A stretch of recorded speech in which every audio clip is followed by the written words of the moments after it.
Good day, brothers and sisters in Christ. Nandito kami para basahin natin ang mga salita ng Panginoon ayon sa Biblia o basahin natin ang Isaiah chapter 24 verse 5. Sis, pakibasa. The earth also is defiled under the inhabitants thereof, because they have transgressed the laws, changed the ordinance, broken the everlasting covenant. Sa Tagalog, ang lupa naman ay nadumihan sa ilalim ng mga nananahan doon, sapagkat kanilang sinalangsang ang kautusan, binago ang alituntunin, sinira ang walang hanggang tipan. Tingnan po mga kapatid, kaya hindi nakapagtataka na kung bakit tayo ganito ngayon.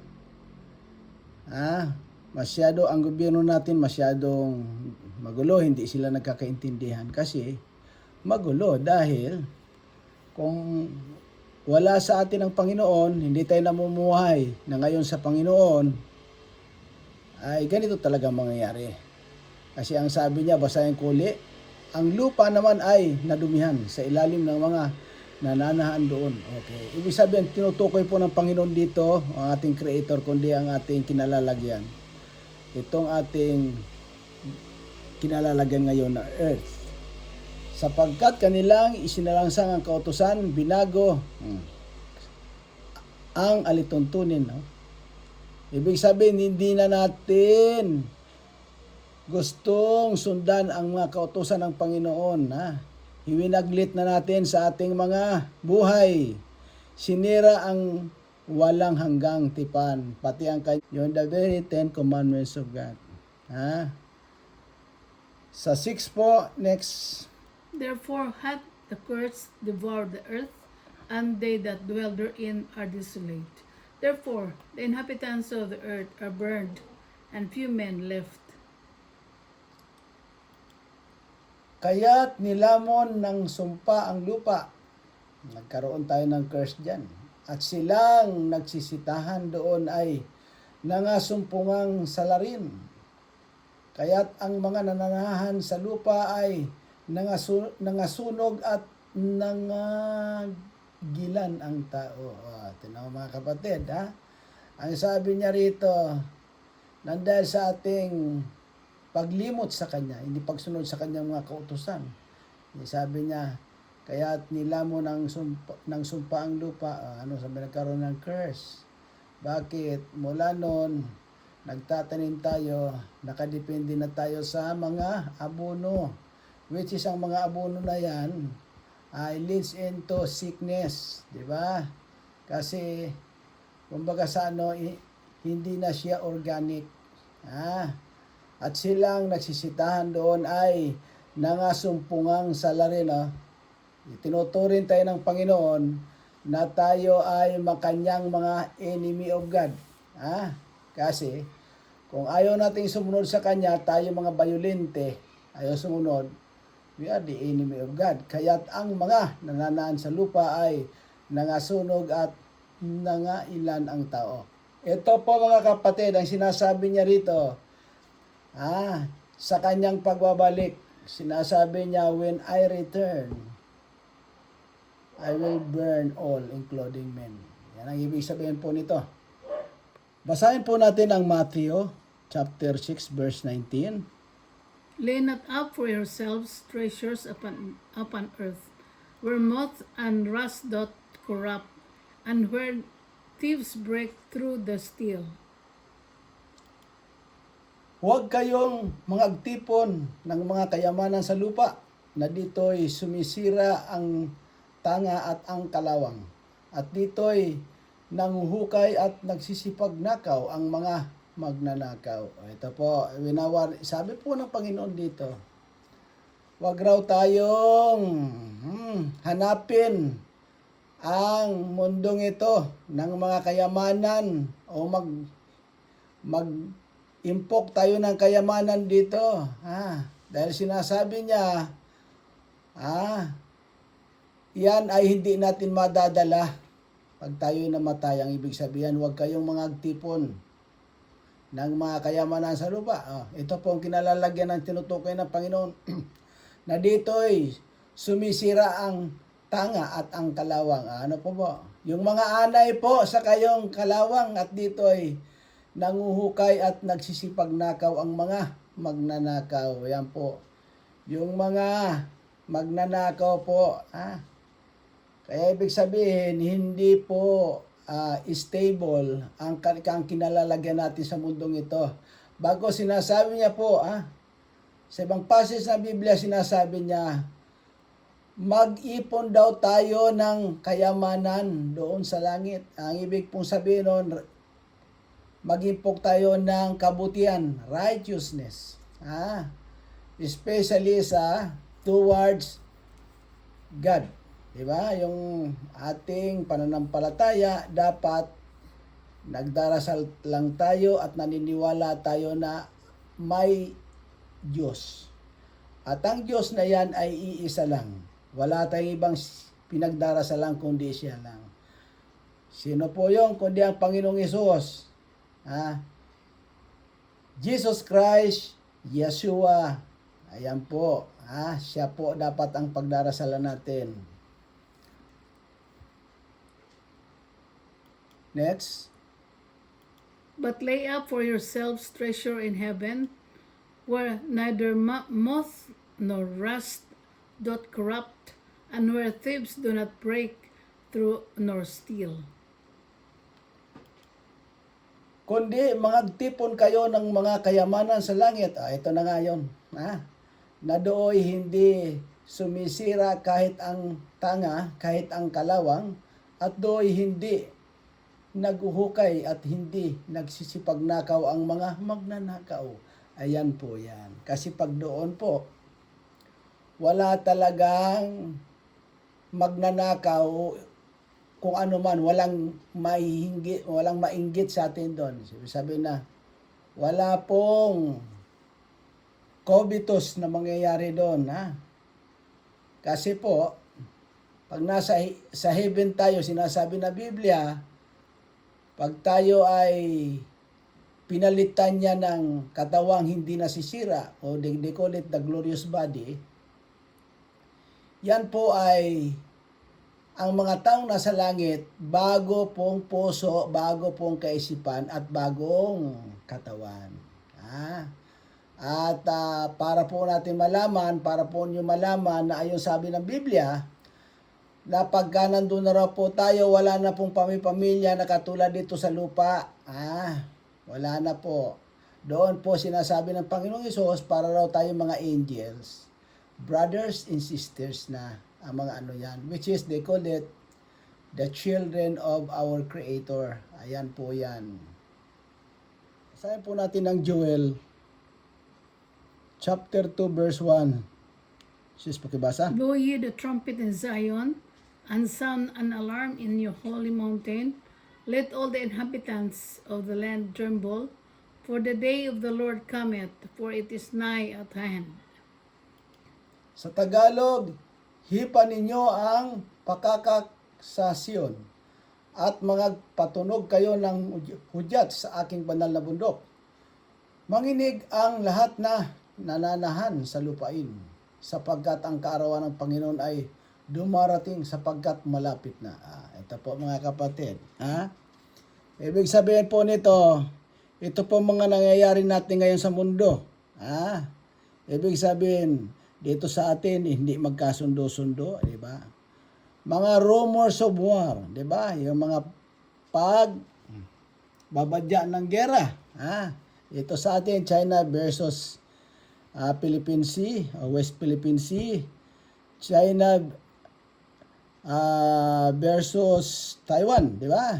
And itong Ukraine, saka itong Russia, and even yung NATO countries, European countries, di ba? Ito po yung sinasabi ng Biblia na prior na magkatotoo ang mga gayan, dadaan muna sa mga rumors of war.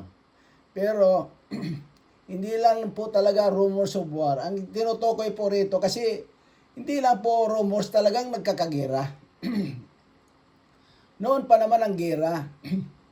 Noon pa yan. Pero makikita po natin na ayon sa Biblia, ito po ay magiging patindi ng patindi. Hanggang sa magkatotoo yan.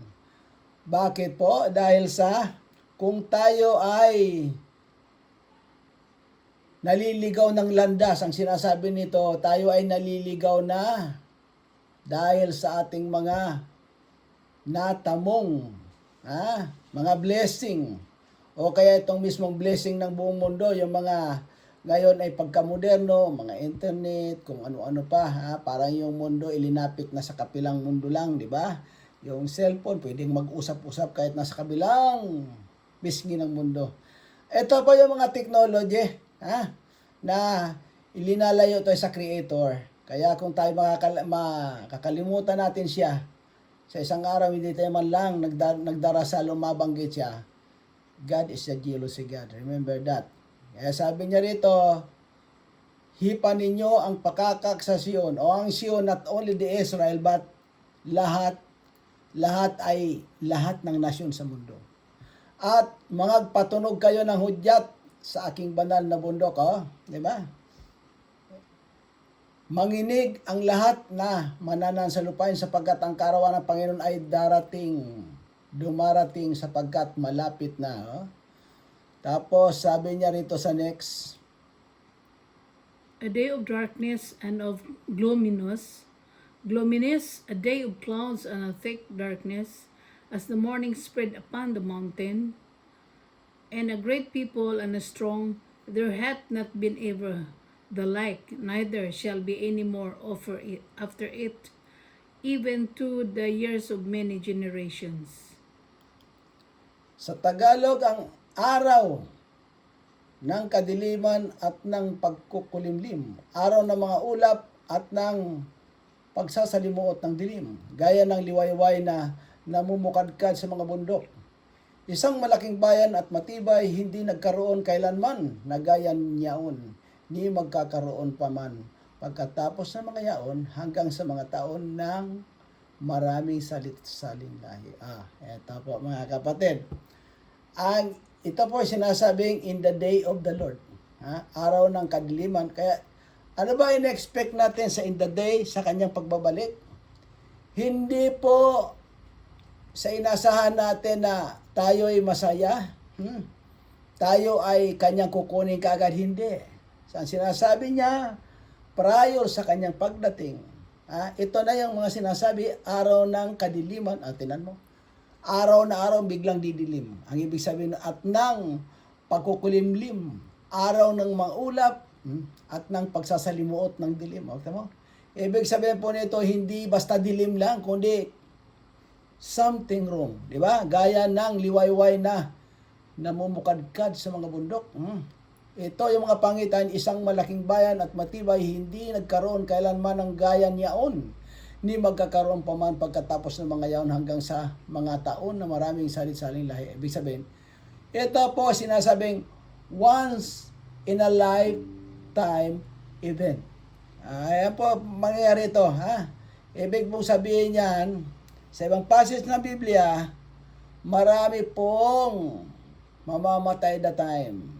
Lalo na po yung mga taong wala sa Panginoon, hindi nila malaman kung ano nilang gagawin kasi hindi na po natin, remember sa ibang passage na Biblia, yung sinasabing 3 days darkness, di ba? Kaya malamang, baka ito yung tinutukoy na 3 days darkness, di ba?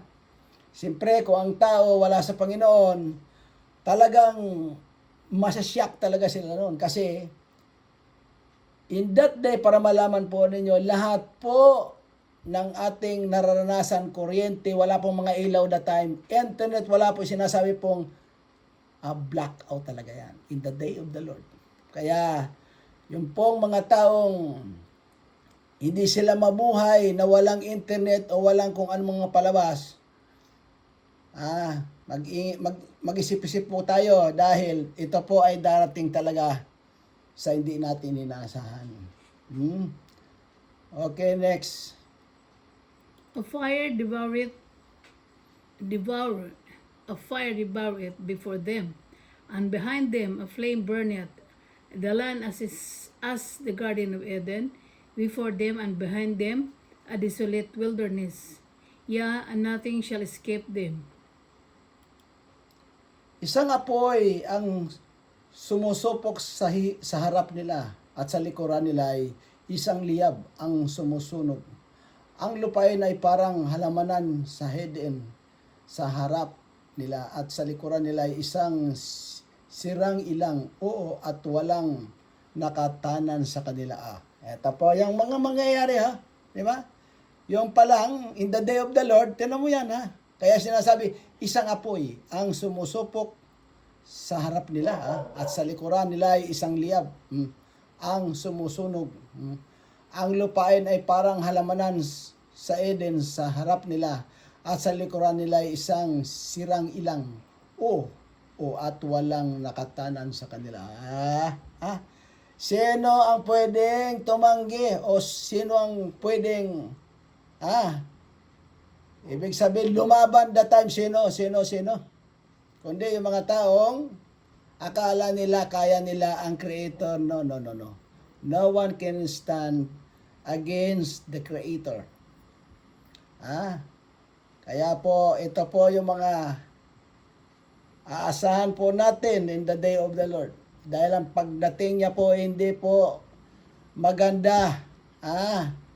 Ang kainat nga natin, maliban na lang po doon sa mga taong nasa Panginoon, sinasabi niya, sila lang hindi matatakot, sila lang hindi matitinag.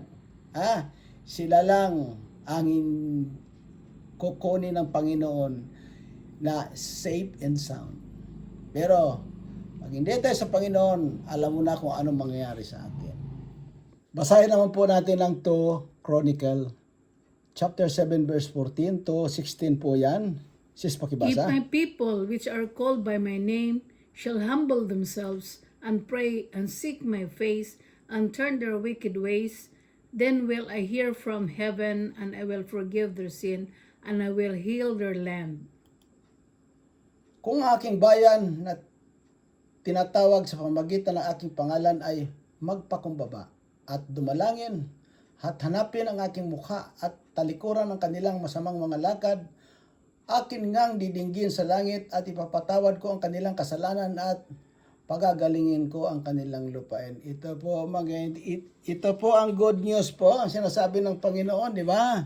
Na kung tayo ay bumalik sa Kanya means tayo ay magsisi sa ating mga kasalanan. Hanapin natin siya, lalo na sa mga panahon na ito.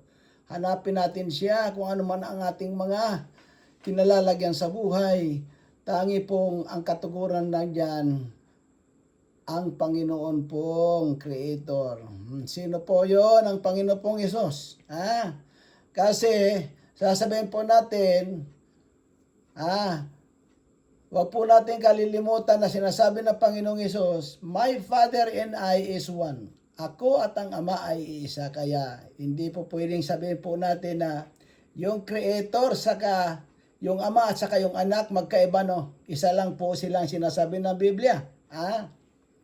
Kaya po ito po maganda po ito po napakagandang balita po na kung ang aking bayan na tinatawag sa pamagitan ng ating pangalan, ang pangalan Jesus Christ, ay magpakumbaba at dumalangin at hanapin ang aking mukha, seeking the Lord. Ang ibig sabihin nito, seeking the face of the Lord at talikuran ang kanilang masamang mga lakad, ang ating mga araw-araw na inuugali, aking ngang didingin sa langit at ipapatawad ko ang kanilang kasalanan at pagagalingin ko ang kanilang lupain. Tingnan mo po yan. Napakaganda pong balita ito sa atin, So, next po. Sa 15. Now mine eyes shall be opened, and mine ears attend unto the prayer that is made in this place. Ngayon ang aking mga mata ay ididilat at ang aking pakinig ay makikinig sa dalangin na gagawin sa dakong ito. Ayan po mga kapatid. Kaya po kung lahat tayo po ay babalik sa Kanya at tayo magsisisi ng lubusan, tayo po, ang Panginoon po ay lalapit sa atin at maninirahan sa atin. Yan po yan, mga kapatid. Hindi po yung mundo ang ating laging dinadalangin. Oh, sana magkapera ako, sana tumama ako sa loto. Lahat po, para malaman po nyo, lahat pong mga games o mga bisyo po ay bawal sa Panginoon yan. At yan pong mga yan, sudden acquiring of lalo na po yung mga pera na yan, hindi po yung galing sa Panginoon, kundi galing po rito sa kalaban yan po. Yan po yan.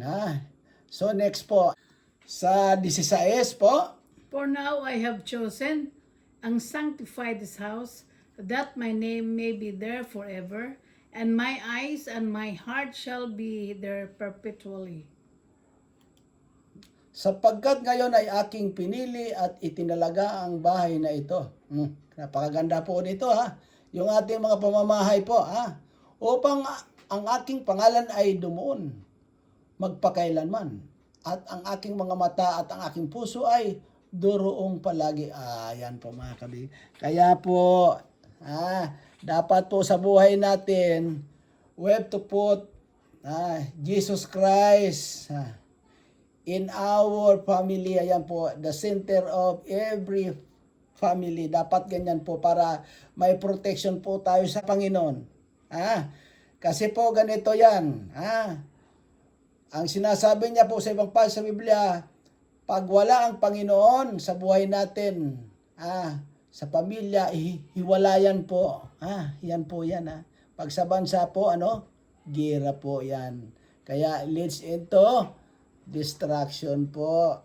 Basahin naman po natin ang Isaiah chapter 46 verse 9 to 10 yan. Sis, pakibasa. Remember the former things of old, for I am God and there is none else. I am God and there is none like me.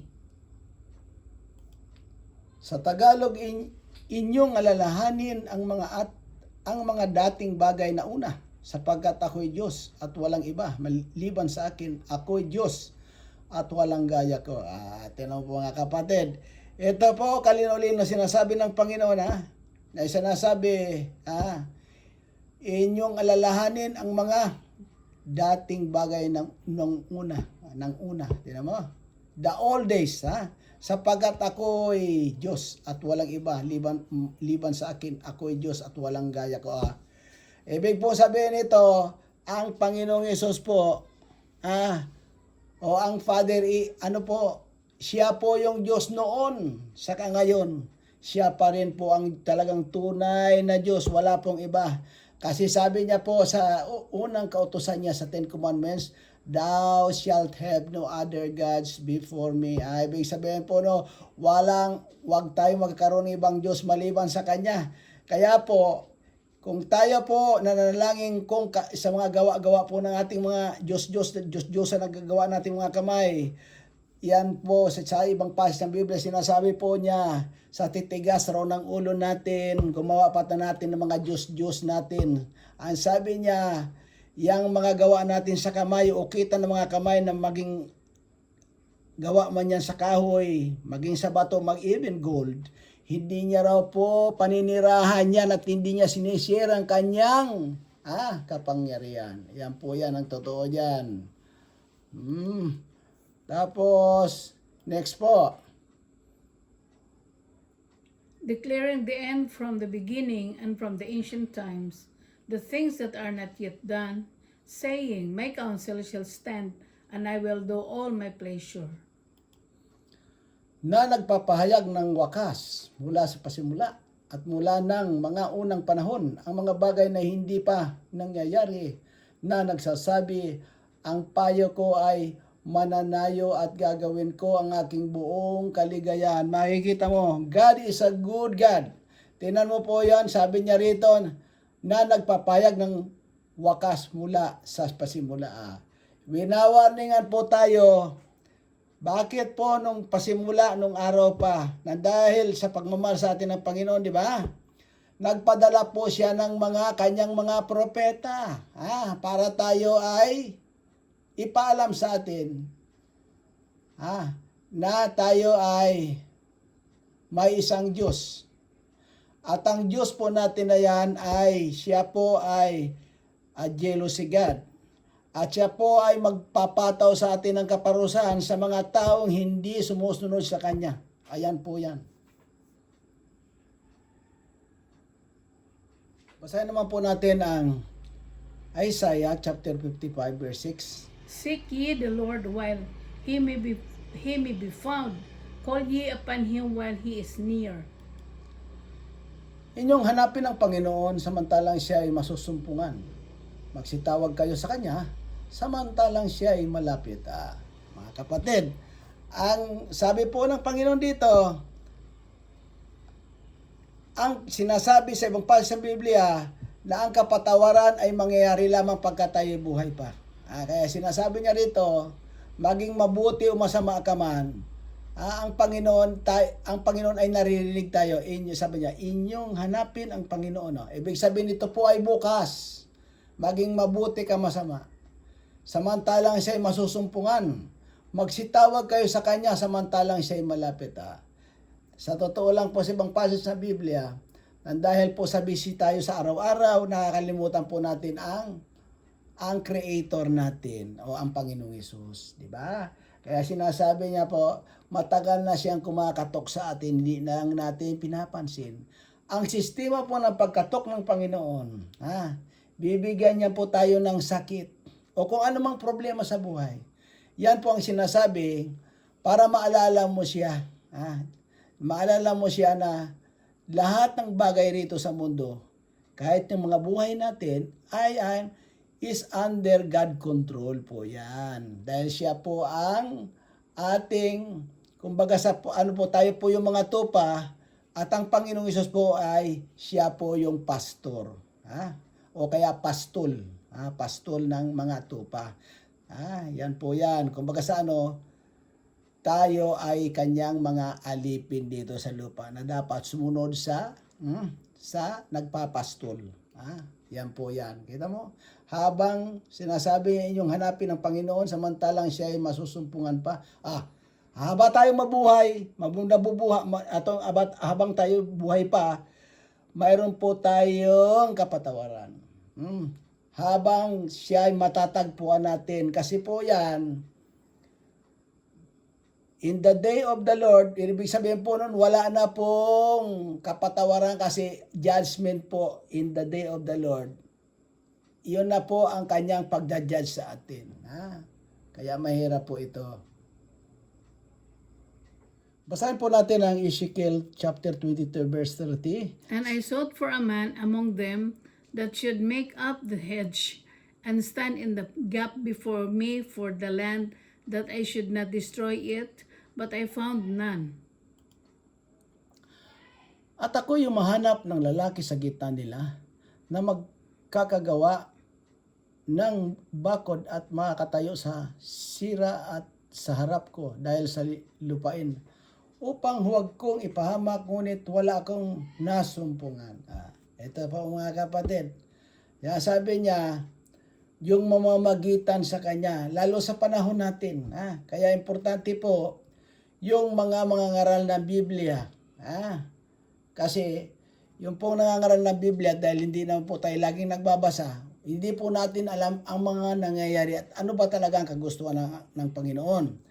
Kaya sabi niya rito, at ako yung mahanap ng lalaki sa gitna nila na makagawa ng bakod at makatatayo sa sira sa harap ko dahil sa lupain, upang huwag kong ipahamak ngunit wala akong nasumpungan. Ito po, malaki po talagang problema. Kung lahat po tayo ay wala ng pananalig sa Kanya, kung wala na pong mamamagitan, ano po mangyayari sa atin kundi talagang distraction? Proven na po yan sa Biblia ng panahon po ng Jonah. Hindi po yung planong pag-destroy ng Panginoon doon sa Nineveh, hindi po natuloy dahil inutusan niya po si Prophet Jonah na warningan. Pero po, sumunod talaga sila nung sinabi po ni Prophet Jonah doon sa hari ng Nineveh na kung hindi kayo babalik sa Panginoon dahil ito ang mga kasalanan nyo, ito ay distraction po ng lugar na ito. Pero hindi nakipag-dispute po itong hari, kundi pinag-utos siya sa buong lupain na magsipagsisi. Yan po yan. Nung araw po ang sistema ng pagsisisi, umuupo po sila sa abo. Di ba? Ang kanila pong sinusuot yung parang sako. Ayan po. Na para ipakita sa Panginoon at ang totoong pagsisisi nila. Ayan, pero hindi po natuloy yung distraction. Kaya ito po sa panahon po natin, sa palagay po ninyo, sino kaya ang tatayo sa gitna natin sa panahon natin? Maaari pong ikaw, o ako, o tayo, para po hindi matuloy ang plano ng Panginoon na distraction sa atin. Next po. Therefore I have poured out my indignation upon them. I have consumed them with the fire of my wrath. Their own way have I recompense upon their heads, said the Lord of God. Said the Lord God. Kaya't aking ibubuhos ang aking galit sa kanila. Aking sinupok sila ng apoy ng aking pot. Ang kanilang sariling lakad ay aking pinarating sa kanilang mga ulo, sabi ng Panginoong Hesus. Ito po, marami pong nangyari. Yung Sodom and Gomorrah po. At yun po, sinampulan ng Panginoon yun na yun sa Biblia. Bagamat po, ang namamagitan po na gap dapat sa si Lot po, ang pamangkin po ni Abraham, nandun po sa panahon na yun. Siya talaga yung inatasan ng Panginoon na warningan mga tao, pero ang nangyari po doon, parang sa kapanahonan na po natin sa modern technology. Nalasing na po ang mga tao sa natatanggap na blessing, sa pagkamoderno. Kung ano mga moderno yan, parang sa panahon natin. Hindi na po natin pinakikinggan ang mga ngaral ng Biblia. Ibig pong sabihin, ayaw na po nating pasakop sa mga salita ng Panginoon. Ayaw nating makinig. Kaya po ano po nangyari sa Sodom Gomorrah? Ayan po, sinunog talaga ng Panginoon yon. Fire and brimstone. Ito po ay totoo, hindi lang po yung basta kwento. Pumunta po kayo sa Middle East, makikita po niyo yun na yung Dead Sea sa lugar po yan ng Sodom Gomorrah. Talaga wala na pong silbi yung dagat. Wala nang nabubuhay doon. At yung Sodom po, yan po, wala na rin nabubuhay na pananim doon. At hanggang ngayon po ay concentrated pa rin sa brimstone, fire. Bagamat wala ng fire, pero yung brimstone, ay yung asopre po na concentrated. Totoo pong nangyari yan. Kaya po mag-isip-isip tayo. Ito po, winawarningan tayo na pag hindi tayo bumalik sa Kanya, distraction po abutin natin. Punta naman po natin ang unang John, chapter 2, verse 17. And the world passeth away, and the lust thereof, but he that doeth the will of God abideth forever. At ang sanglibutan ay lumilipas, at ang masamang pita niyaon. Tatapwat ang gumagawa ng kalooban ng Diyos ay nananahan magpakailanman. Ibig po sabihin ito, na ibig sabihin at ang sanglibutan ay lumilipas. Diba? Ibig po sabihin ito, may ending po ito. Kaya yung mga maraming sasabi dyan na save the Mother Earth. Hindi po. Ito po, at ang sanglibutan ay lumilipas. At ang masamang pita niyaon. Si masamang pita, yung pagkamoderno. Datapwat ang gumagawa ng kalooban ng Diyos ay nananahan magpakailanman. Kaya po yan, ibig sabihin, kung tayo pamumuhay na wala po ang Panginoong Hesus sa buhay natin, tayo po ay mamamatay. At pag tayo po namatay, wag po natin kalilimutan, there are only two ways. Good and bad environment. Good environment po yung paradise. Wala pong purgatory, wala pong nababanggit na purgatory yan sa Biblia. Yung pong isa, bad environment, hell o kaya impyerno. Sino po yung matitira kahit po tayo ay natitira dito, agawin po ng Panginoon na buhay yan, ayon sa kanyang promises, ayon sa Biblia. At papalitan po niya ng katawan na hindi na nabubulok. At yung mga namatay na may pananalig sa Panginoon, isang Diyos na ang kanilang piniprayan, nakapagsisi sila. Sila po ay bubuhay ng Panginoon. Yung the rest po ng namatay sa kanyang pagbabalik, hindi po mabubuhay yun. Ayun po sa Biblia, mabubuhay po yun after 1,000 years para husgahan.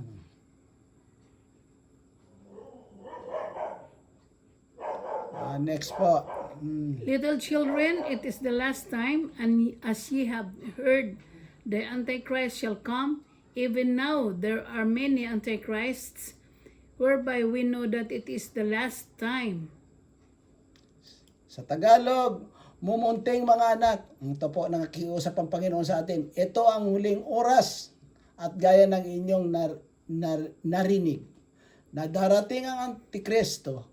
Kahit ngayon ay lumitaw ang marami ng Antikristo, kaya nga nalalaman natin na ito na ang huling oras, na ang huling oras. Ibig sabihin yan, para bagang pa-ending na ang panahon natin sa kanyang pagbabalik. Kasi sabi niya rito, mumunting mga anak, ito ang huling oras. Tayo po yung namumuro na. At gaya ng inyong narinig na darating ang Antikristo o Antichrist po, kahit ngayon ay lumilitaw ang mga marami ng Antikristo. Ano po yung maraming Antikristo? Kundi po yung mga false prophet. Yung pong Antichrist, yung false Christ po darating na, very soon po i-introduce na ng mundo yan. Kaya nga nalalaman natin na ito na ang huling oras. Ito po yung huling panahon natin kasi po, kaya po na napakaraming false prophet. Yung sabihin, sinasabi ng Panginoon sa ibang passage sa Biblia, kung ang ipinapangaral nila ay hindi patungkol sa akin, sabi ng Panginoong Hesus, o kaya laban sa akin. Sabi niya, sila ang mga Antikristo. Marami po yan sa panahon natin. Ayaw maniwala sa Panginoong Hesus, doon na daw sila sa Ama. Kung ganun po ang katwiran nila, hindi talaga sila masisave kasi parang binawalang, hindi nila kinikilala yung sakripisyo na ginawa ng Panginoon sa krus. Diba? Para tayo maligtas. Remember po, sinasabi ng Biblia, my Father and I is one. Kaya po, mag-isip-isip po tayo. Dapat po, wala tayong iba-blaspheme. Maging isa man sa kanila. Basahin po natin ang Galatians chapter 2, verse 2. Bear ye na one another's burdens, and so fulfill the law of Christ. Magtulong-tulong kayo sa pagdadala ng pasanin ng isa't isa. At sa gayon ninyo matutupad ang kautusan ni Kristo. Sabi niya rito, magtulong-tulong kayo sa pagdadala ng pasanin sa isa't isa. Ibig po sabihin nito, magtulong-tulong kayo na ipaalala sa atin na kung ano mang hirap natin dito sa mundo nito, tayo ay nakikiayon sa sakripisyo ng Panginoong Hesus. Yan. Ibig sabihin, kaya sinasabi niya po sa ibang passage na Biblia, kung kayo ay sa akin, take up your cross and follow me. Ang ibig sabihin yan po. Next. For if a man think himself to be something, when he is nothing, he deceiveth himself. Sa Tagalog, sapagkat kung ang sino man ay nag-aakala na siya ay may kabuluhan, bagaman siya ay walang kabuluhan, ang kanyang sarili ang dinadaya niya. Atin naman po mga kapatid, kaya po kung iniisip natin na tayo is more advantaged than the others, nagkakamali po tayo. Hindi po kinikilala ng Panginoon kung sino ka pa, sabihin mo sa akin, sikat ka. Makapangyarihan ka, politiko ka. Ang sinasabi niya po rito, artista ka, sinasabi sapagkat ang sino man ay nag-aakala na siya ay may kabuluhan, bagaman siya ay walang kabuluhan, ang kanyang sarili ang dinadaya niya. Kaya ibig sabihin, wala, pare-parehas lang po tayo ito sa mundo na ito. Maliban na lang po sa katayuan sa buhay, pero ibig sabihin, pare-parehas lang po tayo namumuhay ang flesh and blood, kinatinhirit the kingdom of God. Tayo po ay ito pong katawan natin, mabubulok po ito at tayo po mamamatay. Next po. But every man prove his own work, and then shall he have rejoicing in himself alone, and not in another. Ngunit siya sa atin, ang bawat isa ang kanyang sariling gawa. At kung magkagayon ay magkakaroon siya ng kanyang kapurihan tungkol sa kanyang sariling lamang at hindi tungkol sa kapwa. Tinan mo pa ang kapatid. Kaya ibig mong sabihin po, dapat pinag-aaralan natin sa ating sarili kung ang mga ginagawa ba natin ay naayon sa Panginoon. Sinasabing, marami po sa atin yung na tayo maliligtas sa mga gawa. Sinasabi na po ng Biblia na sa mga gawa ng tao hindi tayo maliligtas, kundi ang kaligtasan po is a privilege. Na ibig sabihin, sa awa na lang po, grace and mercy po ng Panginoong Hesus. Ayan po yan. Kaya kung inakala po natin na tayo, hindi natin kailangan ng Creator, kailangan natin sa mga gawa, hindi po tayo talaga masisave kung ganyan ang katwiran natin. Ito na po yung ngunit siya sa atin ng bawat isa ang kanyang sariling gawa. At kung magkagayon ay magkakaroon siya ng kanyang kapurihan tungkol sa kanyang sarili lamang at hindi tungkol sa kapwa. Diba? Ayan po yan. Next po. For every man shall bear his own burden. Tinasabi niya rito sa Tagalog, sapagkat ang bawat tao ay magpapasa ng kanyang sariling pasan. Ibig po sabihin nito, in the day of judgment, i-account po tayo sa ating mga ginawa rito sa mundo. Kaya kung marami po tayong mga nakamtan sa mundong ito, like mga blessing, yan po i-account sa atin kung saan natin ginamit yung mga yan. Kaya mahirap po yun. Kung mas marami ka pong natanggap sa mundo, mas marami pong i-account sa atin. Next. Let him that is taught in the word communicate unto him that teacheth in all good things. Sa Tagalog, datapwat ang tinuturuan sa aral ng Diyos ay makidamay doon sa nagtuturo sa lahat ng mga bagay na mabuti. Ito naman. Kaya po, sabihin po nito, ang mga salita ng Panginoon dito sa Biblia ay sadyang totoo at ito po nagawa by the inspiration word of God. Ibig sabihin, ito po ay mga pangaral po na sa atin na kung ating susundan may kaligtasan po tayo. Ito, datapot ang tinuturuan sa aral ng Diyos. Ito po yung mga nangangaral na Biblia na ipaalala sa atin na kung ano ang mga gustuhin ng Panginoon na dapat nating gawin ay makidamay doon sa nagtuturo sa lahat ng mga bagay na mabuti. Na ibig sabihin, sumunod tayo at pakinggan natin. Dahil ang makikinabang po nito kundi tayo lang naman ang ating kaluluwa. Next po. Be not deceived, God is not mocked. For whatsoever a man soweth, that shall be also reaped. Ito po sa Tagalog, huwag kayong padaya, ang Diyos ay hindi napabibiro. Sapagkat ang lahat na hinasik ng tao ay siya namang aanihin niya. Ito po mga kapatid. Kaya ibig sabihin po, hindi talaga nagbibiro ang Panginoon in the day of the Lord. Yung mga taong hindi sa Kanya, mayroon talagang kalalagyan. At kung tayo po ay mamatay dito sa mundo na ito, may kalalagyan po tayo kasi dalawa lang po yung pag-ayos ka po sa Kanya, tuki ka sa Kanya, sa paradise po tayo. Paradise is a temporary place for the believers of Jesus Christ. At yung impyerno po, ito po yung sinasabing, yung mga hindi nakapagsisi, sila po yung mga sutil, ayaw humingi ng tawad, ayaw kilalanin na ang Diyos ay may kaparusang darating. Kaya kung nandoon na sila, sorry na lang my friend. Next. For he that soweth to his flesh shall of the flesh reap corruption, but he that soweth to the Spirit shall of the Spirit reap life everlasting.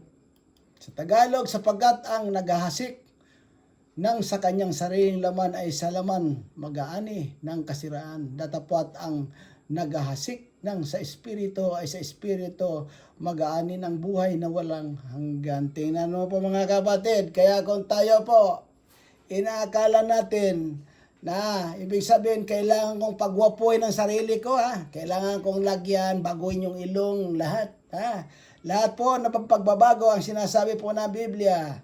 Tayo po ay mananagot po sa ating any changes sa ating mga katawan kasi sinasabi po ng Panginoon sa ibang pages ng Biblia, huwag ninyong pakialaman ang katawan niyo sapagkat ang katawan niyo ay hindi sa inyo. Tingnan mo yan Kaya po tayo, kung tayo po ay, kung ano man ang ginawa natin sa sarili natin, ngayon pa lang po humingi na tayo ng tawad sa Panginoon. Habang may panahon pa, ayan po yung katotohanan dyan. Dahil po, pag tayo po namatay na walang pagsisisi, alam na po natin kung saan tayo pupunta. Basahin naman po natin ang Ecclesiastes chapter 7 verse 20. Sis, pakibasa. For that is not a just man upon earth that doeth good and sinneth not.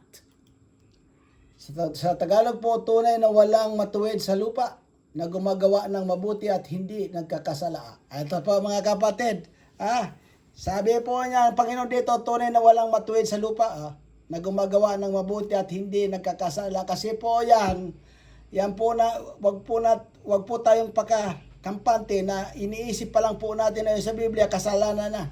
Kaya wag po tayong magpipirito na wala tayong mga sala. Aderos, pag namatay tang walang pagsisisi, mahirap po yan. Basahin naman po natin ang Romans chapter 3 verse 10. It is written, as it is written, there is none righteous, no, not one.